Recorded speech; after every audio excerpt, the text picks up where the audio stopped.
खालिद बिन वलीद दुनिया के सबसे ग्रेटेस्ट कमांडर में से एक। There was a conqueror. Napoleon, Alexander the great, Julius Caesar जिंदगी में कभी न कभी कोई न कोई जंग जरूर हारे हैं,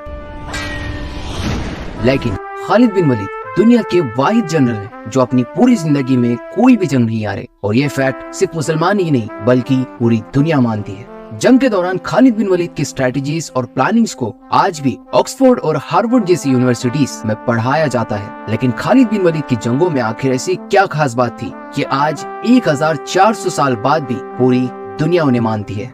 आइए जानते हैं। हजरत खालिद ने कहा था रूमियों से, तुम अपनी तादाद पर न जाना, अपने असलाह पर न जाना, जान लो तुम्हारा मुकाबला आज उस कौम से है जिसे मौत उतनी ही अजीज है जितनी तुम्हें जिंदगी अजीज है। अल्लाहु अकबर।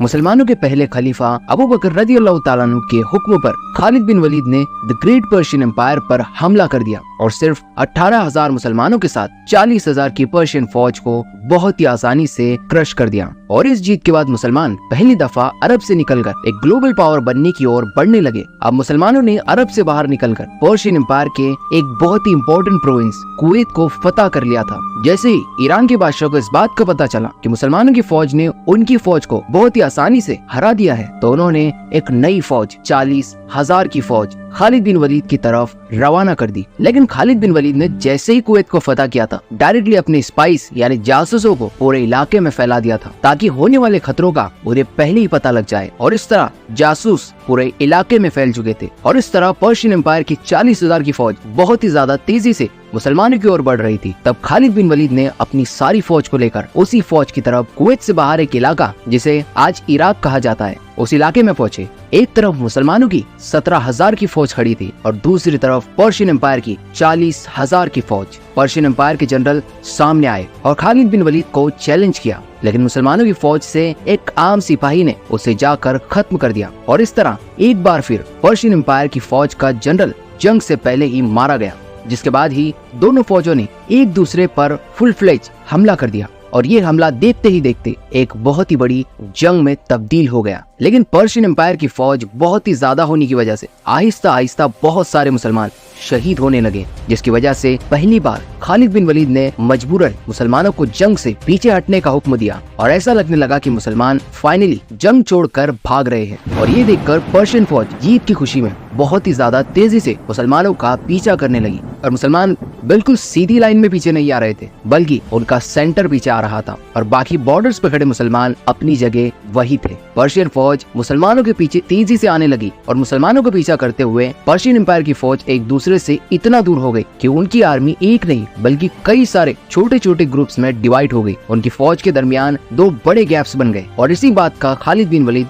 इंतजार कर रहे थे। और अचानक खालिद बिन वलीद ने अपने पूरे घुड़सवारों को लेकर उन दो गैप्स का इस्तेमाल करते हुए आगे बढ़ते हुए पर्शियन फौज को सेंटर से घेर लिया और आहिस्ता आहिस्ता उन्हें क्रश करने लगे। फिर इसी तरह बाकी फौज को भी पूरी तरह से खत्म कर दिया। और जब पिछली लाइन ने ये देखा कि वो जंग हारते जा रहे हैं, तब वो जंग छोड़कर भागने लगे। और हम जानते हैं कि पर्शियन एम्पायर की फौज का आर्मर काफी ज्यादा भारी हुआ करता था, जिसके कारण वो घोड़े पर सवार होने के बावजूद भी मुसलमानों से ज्यादा दूर नहीं पहुंच सके। और इस तरह मुसलमानों की फौज उन तक पहुंच गई और उन्हें भी खत्म कर दिया। और इस तरह पर्शियन एम्पायर की एक बहुत बड़ी फौज खालिद बिन वलीद ने क्रश कर दी और ये जंग कुवैत से बाहर इराक के इलाके में हो रही थी। इसका मतलब अब मुसलमान कुवैत को फतह करने के बाद ईरान के दूसरे और सबसे इम्पोर्टेंट इलाके इराक में एंटर हो चुके थे। यहाँ से आगे बढ़ना थोड़ा मुश्किल था क्योंकि इराक और मदीना एक दूसरे से काफी दूर थे और इराक में मुसलमानों की फौज को अपने हेडक्वार्टर मदीना से बार बार कम्युनिकेट करने में मुश्किलात का सामना करना पड़ रहा था। और इसीलिए यहाँ से आगे बढ़ने से पहले खालिद बिन वलीद ने इस इलाके को अपना नया हेडक्वार्टर बना लिया, क्योंकि इस इलाके में पर्शियन और अरब दोनों आबाद थे और वहाँ रह रहे लोगों का ये ख्याल था कि जब मुसलमान उन्हें फतेह कर चुके तब वो उनके साथ वही करेंगे जो कि बाकी हुकूमत करती आई है, लूट और आम लोगों पर जुल्म करना। लेकिन खालिद बिन वलीद ने अबू बकर रज़ियल्लाहु ताला अन्हु के हुक्म पर इस इलाके की सारी प्रॉपर्टीज उन्हीं लोगों को वापस कर दी और किसी से भी कोई भी चीज जबरदस्ती नहीं छीनी। और बहुत ही तेजी से इस इलाके में बहुत सारी अदालतें और कोर्ट्स बनाए गए, जिसकी वजह से धीरे धीरे इस इलाके में जस्टिस यानी इंसाफ कायम होने लगा। इसके बाद खालिद बिन वलीद उनके मार्केट्स और बिजनेस की तरफ आए और सबसे कहा कि तिजारत उसी तरह जारी रखो जिस तरह इससे पहले था, लेकिन आज के बाद यहाँ किसी भी तरह का कोई भी सूद का कारोबार नहीं चलेगा, यानी इंटरेस्ट बेस्ड हर काम को बैन कर दिया। जंग सिर्फ तलवारों से नहीं बल्कि उसूलों से भी लड़ी जाती है। इसीलिए खालिद बिन वलीद ने दोबारा अपनी फौज की इकोनॉमी को मजबूत करने के लिए इस इलाके के नॉन मुस्लिम्स पर जजिया यानी टैक्स लगाया। और ये कोई नया टैक्स नहीं था, बल्कि इससे पहले इस इलाके में पर्शियन एम्पायर भी यही टैक्स लिया करती थी। लेकिन खालिद बिन वलीद के लगाए गए इस जजिया यानी टैक्स में खास बात ये थी कि ये टैक्स पर्शियन एम्पायर के लगाए गए टैक्स से काफी ज्यादा कम था। और यहाँ की लोकल आबादी ने सोचा मुसलमान पर्शियन एम्पायर से काफी ज्यादा अच्छे, इसीलिए बहुत तेजी से इस इलाके के लोग इस्लाम की तरफ आने लगे और खालिद बिन वलीद की फौज में शामिल होने लगे, जिससे मुसलमानों की फौज दोबारा बढ़ने लगी। मुसलमानों ने कुवैत के साथ साथ इराक के साउथ को भी फतह कर लिया, जो पर्शियन एम्पायर के लिए दूसरा बड़ा झटका था। जब पर्शियन बादशाह को एक बार फिर ये खबर मिली कि उनकी एक और फौज मुसलमानों से बुरी तरह हार चुकी है, तब उसने दोबारा अपनी एम्पायर के नॉर्थ और ईस्ट के इलाके से फौज मुसलमानों की तरफ रवाना कर दी। और इन दोनों फौज से कहा गया कि वो दोनों अलग अलग साइड से जाते हुए एक इलाके में मिलकर उन तमाम मुसलमानों की फौज को खत्म कर दिया जाए। और पर्शियन बादशाह हर तरफ से फौज जमा करने लगा, सिवाय वेस्टर्न बॉर्डर से, क्योंकि ये बॉर्डर रोमन एम्पायर से जाकर मिलती थी। और ईरान के बादशाह को इस बात की फिक्र थी कि कहीं रोमन एम्पायर इस बात का फायदा उठाकर पर्शियन एम्पायर पर हमला न कर दे। लेकिन रोमन एम्पायर ने कभी भी इस बात का फायदा उठाकर पर्शियन एम्पायर पर हमला नहीं किया और कुछ ही अरसे बाद मुसलमानों ने रोमन एम्पायर पर भी हमला कर दिया, जिसके बाद हम आगे इस वीडियो में करेंगे। लेकिन उससे पहले सब्सक्राइब। खालिद बिन वलीद ने जिन इलाकों को फतेह किया उनमें से बहुत सारे लोगों ने इस्लाम कबूल कर लिया और अब वो सारे लोग मुसलमानों के लिए जासूसी का काम करने लगे, जिसकी वजह से मुसलमानों की इंटेलिजेंस एजेंसी और भी ज्यादा स्ट्रॉन्ग होने लगी, क्योंकि नए मुसलमान ईरान को अरबों से बहुत ही ज्यादा अच्छी तरह से समझते थे, जिसकी वजह से खालिद बिन वलीद तक ये खबर बहुत ही ज्यादा तेजी से पहुँच गई कि पर्शियन एम्पायर की दो बड़ी फौजें उनकी तरफ काफी तेजी से बढ़ रही है। और खालिद बिन वलीद को इस बात का पता था कि अगर ये दोनों फौजें एक साथ यूनाइट हो गई तो उन्हें हराना काफी मुश्किल है। और मुसलमानों ने उन दोनों फौज से लड़ने के लिए प्लानिंग शुरू कर दी, क्योंकि उन्हें टक्कर देना काफी ज्यादा मुश्किल था। मुसलमानों ने देखा कि ये फौजें जिस इलाके से आ रही है वो बहुत ही ज्यादा ग्रीन और पहाड़ी वाला इलाका है और ये लोग डेजर्ट से बिल्कुल भी आदी नहीं है, यानी उन्हें डेजर्ट यानी रेगिस्तान के बारे में बिल्कुल भी अंदाजा नहीं।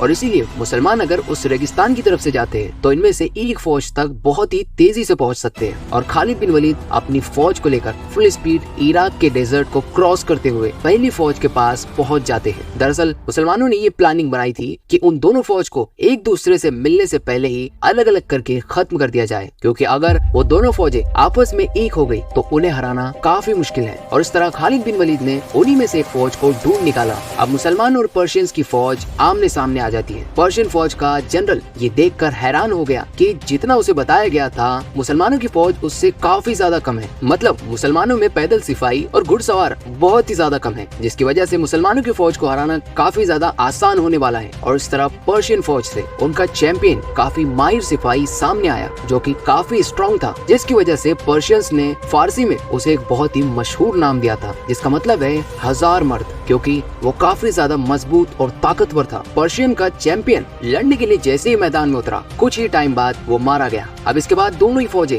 जंग लड़ने के लिए तैयार हो चुकी थी, लेकिन काफी टाइम गुजरने के बाद ही ईरान की आर्मी अपनी जगह पर ही खड़ी रही, क्योंकि वो ज्यादा से ज्यादा टाइम को वेस्ट करना चाहती थी ताकि उनकी दूसरी बड़ी फौज उन तक आसानी से पहुंच सके। लेकिन मुसलमानों का ये प्लान था कि उन दोनों फौज को एक दूसरे से मिलने से पहले ही खत्म कर दिया जाए। और इस तरह मुसलमानों की फौज बहुत ही कम होने के बावजूद भी खालिद बिन वलीद ने उन पर हमले का हुक्म दिया। मुसलमानों और पर्शियंस की एक बार फिर से बहुत ही सख्त लड़ाई शुरू हो गई और काफी टाइम गुजरने के बाद बिल्कुल भी समझ नहीं आ रहा था कि कौन जंग जीत रहा है। लेकिन अचानक पर्शियन का कमांडर अपनी फौज के लाइंस को बदल लेता है और पीछे खड़े सिपाहियों को आगे कर देता है। और अब इन नए सिपाहियों से मुसलमानों में लड़ने की बिल्कुल भी ताकत नहीं थी, जिसकी वजह से दोबारा बहुत सारे मुसलमान आहिस्ता आहिस्ता शहीद होने लगे। और ये सब देखकर आखिर खालिद बिन वलीद ने मुसलमानों को पीछे हटने का हुक्म दिया, जिससे मुसलमान अगेन जंग से आहिस्ता आहिस्ता पीछे हटने लगे। और आखिर वो इतना पीछे चले गए कि ये फौज बिल्कुल पहाड़ तक पहुंच गई, जहां से और पीछे जाना नामुमकिन था। और आखिर ईरान की पूरी फौज ने मुसलमानों पर हमला कर दिया। लेकिन यहाँ पर मुसलमानों ने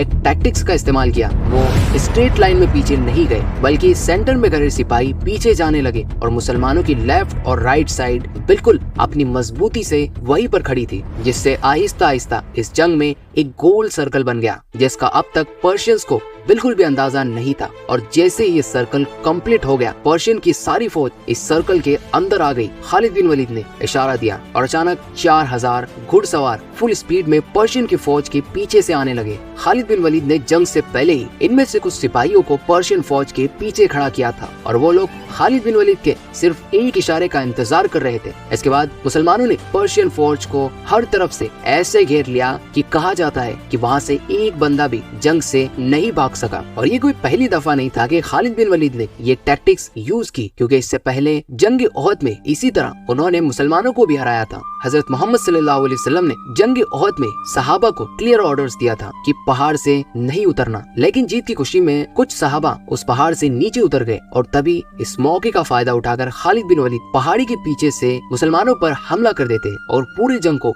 बिल्कुल बदल देते। और सेम वही टैक्टिक्स उन्होंने पर्शियंस पर इस्तेमाल की और ईरान की इस फौज को हराने के बाद अब मुसलमान पर्शियन एम्पायर की बॉर्डर से निकलकर उनके सेंटर के करीब आने लगे। इससे ठीक कुछ अरसे बाद अबू बकर रज़ियल्लाहु ताला अन्हु ने ईरान के साथ साथ रोमन एम्पायर पर भी हमले का हुक्म दिया। रोमन और पर्शियन एम्पायर में मुसलमान इतनी तेजी से आगे बढ़ने लगे कि दोनों एम्पायर्स ने देखा कि अगर ऐसा ही चलता रहा तो बहुत ही जल्द हम दोनों सुपर पावर्स खत्म हो जाएंगे। तारीख में पहली दफा सिर्फ और सिर्फ मुसलमानों को हराने के लिए अपनी 700 साल पुरानी दुश्मनी को खत्म करके रोमन और पर्शियन एम्पायर एक हो जाते हैं। सब्सक्राइब।